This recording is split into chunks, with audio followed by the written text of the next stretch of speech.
नमस्कार। आज के इस एक्सप्लेनर में आपका स्वागत है। आज हम एक बहुत ही गंभीर विषय पर बात करने वाले हैं, जिसका असर सीधे तौर पर पूरी दुनिया की इकोनॉमी पर पड़ सकता है। आज हम समझेंगे कि अगर दुनिया भर में तेल की सप्लाई अचानक रोक दी जाए, यानी ये ग्लोबल ऑयल ब्लॉकेड हो जाए, तो उसके भौगोलिक और आर्थिक असर क्या होंगे। हाल ही की कुछ जियोपॉलिटिकल रिपोर्ट्स के आधार पर आइए इस पूरे मामले की गहराई में चलते हैं। आज की हमारी चर्चा मुख्य रूप से 5 हिस्सों में बटी है। सबसे पहले हम समुद्र में बढ़ते तनाव को समझेंगे, फिर सप्लाई कार्ड की रणनीति पर बात करेंगे, इसके बाद दो बेहद अहम चोक पॉइंट्स हॉर्मुज और बाब अल मंडेब का विश्लेषण करेंगे और आखिर में समझेंगे कि ये सब ग्लोबल ऑयल सप्लाई के लिए कितना बड़ा खतरा है।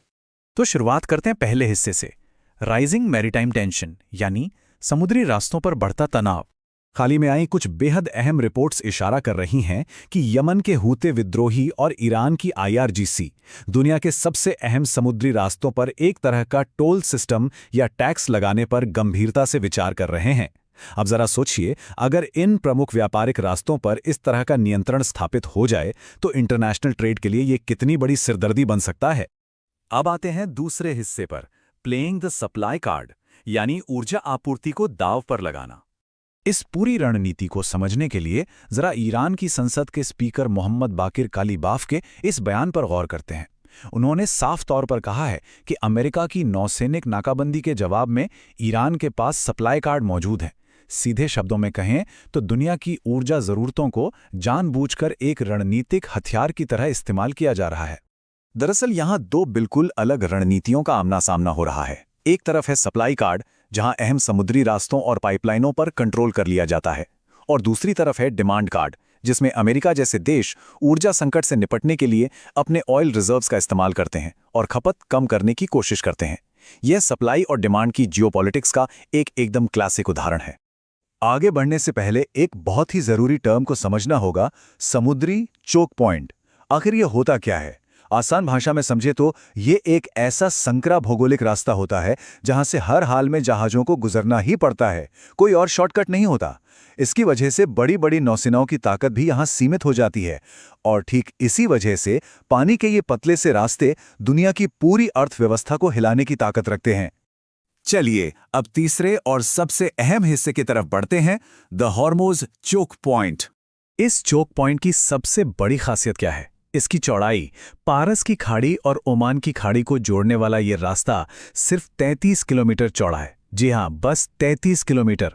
ये इतना संकरा है कि इसे बाईपास करने का कोई सवाल ही नहीं उठता, और इसके आसपास कोई दूसरी नहर भी मौजूद नहीं है। यहां का भूगोल ही अपने आप में सबसे बड़ा हथियार बन जाता है। अब इस बेहद संकरे रास्ते पर ईरान की आईआरजीसी बहुत पैनी नजर रखती है। इस चोक पॉइंट को कंट्रोल करने के लिए वे खास तरह के हथियारों का इस्तेमाल करते हैं, जैसे कि सी माइंस यानी समुद्री बारूदी सुरंगें, बेहद तेज रफ्तार वाली स्पीड बोट्स और घातक ड्रोन। इनसे बचकर किसी भी बड़े कमर्शियल जहाज का निकलना लगभग नामुमकिन सा हो जाता है। इसके आर्थिक असर को समझने के लिए जरा इस नंबर पर ध्यान दीजिए, 130। एक समय था जब हर दिन लगभग 130 बड़े जहाज इस रास्ते से गुजरते थे, जो पूरी दुनिया की एनर्जी सप्लाई को बिना रुके चलाते रहते थे। लेकिन जब हाल ही में यहां नाकाबंदी की गई तो पता है क्या हुआ? ये नंबर अचानक गिर के सीधा 0 पर आ गया। कई दिनों तक यहां से एक भी जहाज नहीं गुजर सका।